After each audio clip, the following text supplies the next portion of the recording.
And we're going to do lessons on rock tumbling. There's a lot of things that we can learn.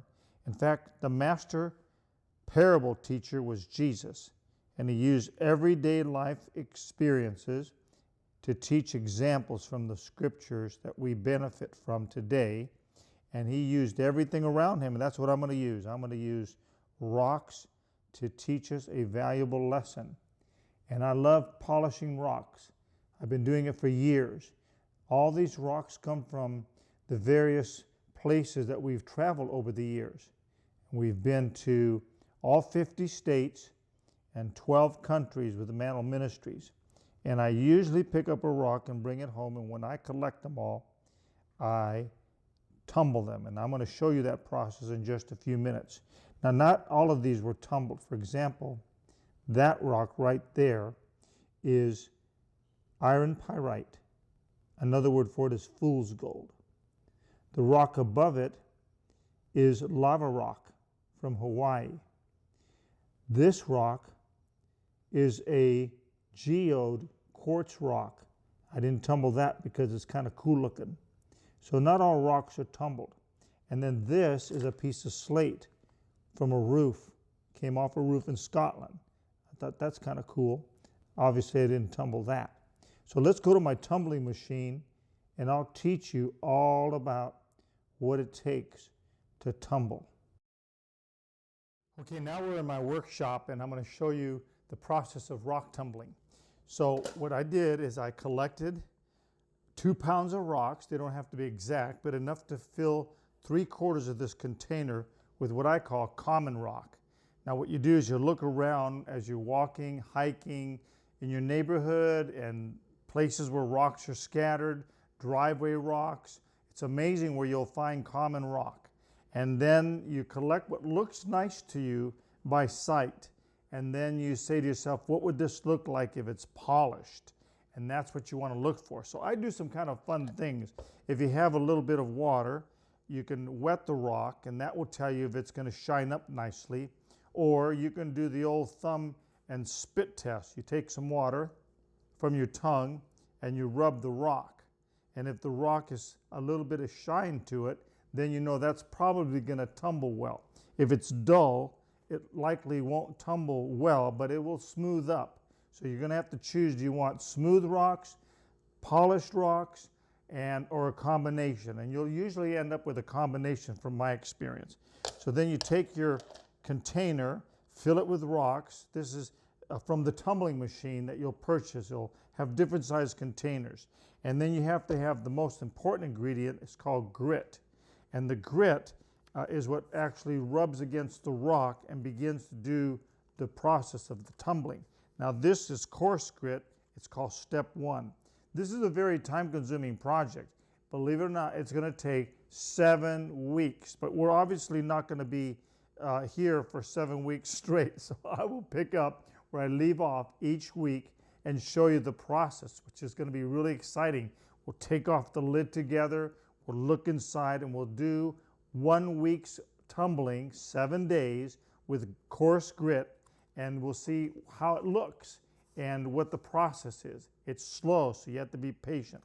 So it's calling for me to put in 4 tablespoons of grit for this size container. That's 2, 3, 4. And then the next thing I do is I pour the water in to the container, and I pour it into about right there, 3/4 full. And then I put in the lid.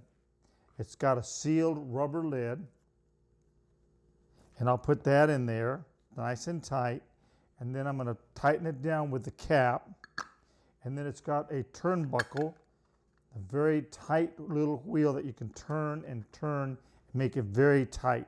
So what I'm going to do before I put the water in and all that, I'm going to do some close-ups so that you can see that what I've been doing, and I can put those as inserts, and you're going to see them in inserts as I'm talking to you, because I've got just the one camera crew, the camera and me. So we have to be creative. So this is what I'm going to do.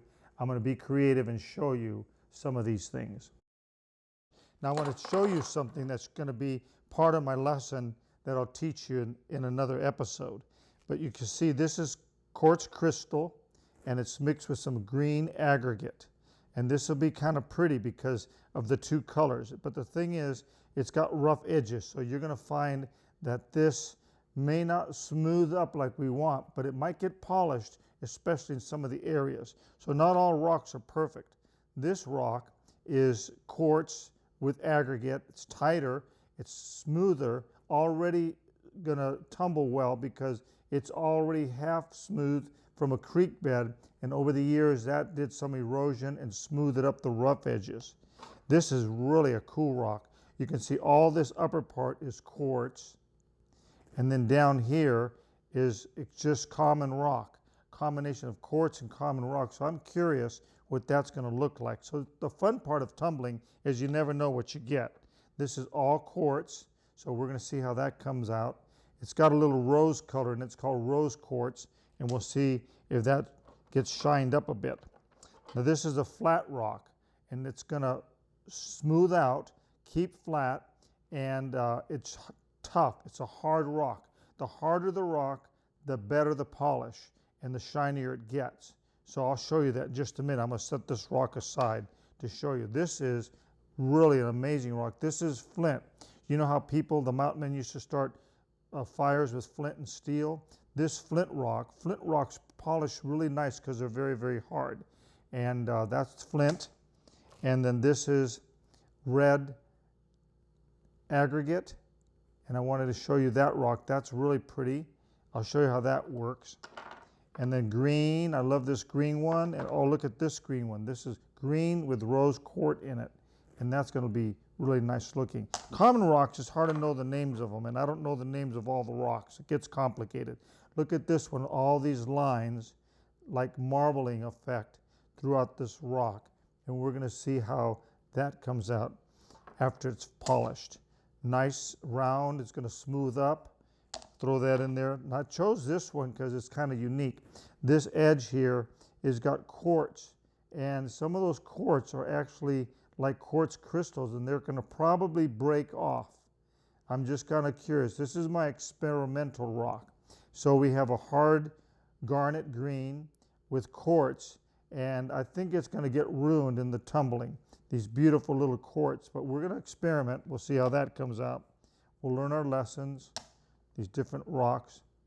I believe this is red rock is really called jasper, but don't hold that against me if I get it wrong.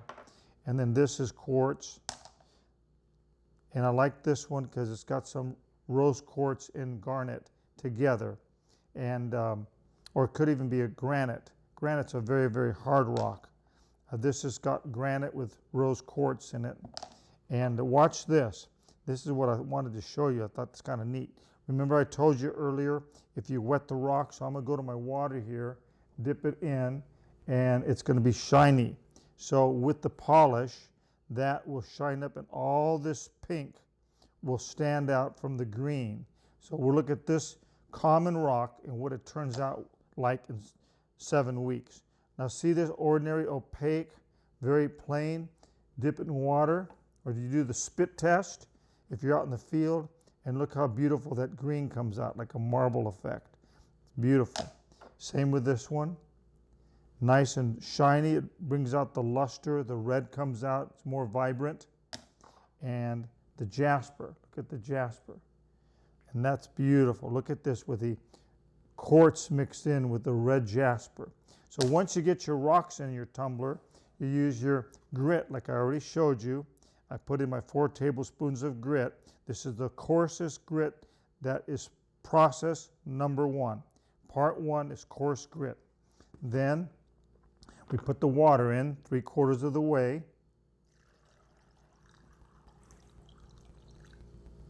And that's just about right.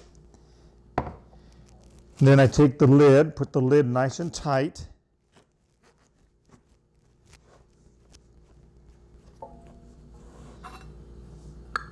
Seal it.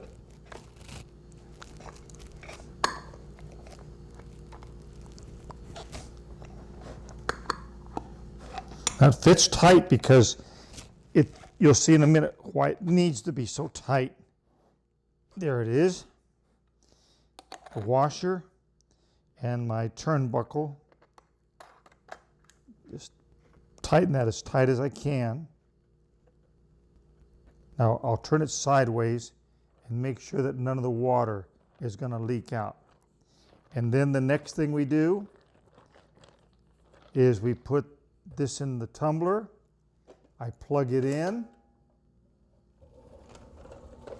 And that slow speed tumbles, believe it or not, for 7 full days. So we'll come back in 7 days, open it up, wash it out, and see what we ended up with.